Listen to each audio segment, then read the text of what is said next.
இவ்வேளையில் இந்தோனேசியா மேடான் நகரில் மீனாட்சி திருக்கல்யாணம் மிக விமரிசையாக நடத்தப்பட்டது.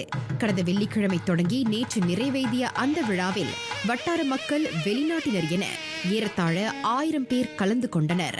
வட சுமத்ராவின் மேடான் வட்டாரத்தில் உள்ள டெலி சர்டாங்கில் வீற்றிருக்கிறார் ஸ்ரீ மீனாட்சி அம்மன். அங்குள்ள 300 இந்திய குடும்பங்கள் தரிசனம் செய்ய 20 ஆண்டுகளுக்கு முன்பு இந்த ஆலயம் எழுப்பப்பட்டது. வட சுமத்ராவில் தங்களது குறைகளை தீர்க்க தம்மை நாடி வரும் பக்தர்களுக்கு அருள் பாலிக்கும் ஒரே அன்னை ஆலயம் இதுவாகும். ஸ்ரீ மீனாட்சி அம்மன் சுந்தரேஸ்வரர் திருக்கல்யாணம் சிறப்புற நடைபெற வட சுமத்ரா பகுதியைச் சார்ந்த இந்து சமய அரசாங்க ஒருங்கிணைப்பாளர் டாக்டர் மாதா ரிஸ்வான் ஆதரவு கரம் நீட்டியதாக ஆலய தலைவர் நரேஷ்குமார் கூறினார்.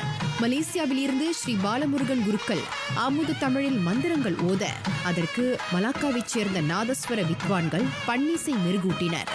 சமய நெறி புகுட்டும் அதே வேளையில் இவ்வாலயத்தினர் சுற்று வட்டாரத்தில் உள்ள இந்திய மாணவர்களுக்கு தமிழ் கல்வி, பரதநாட்டியம் போன்ற இலவச வகுப்புகளை நடத்துகின்றனர்.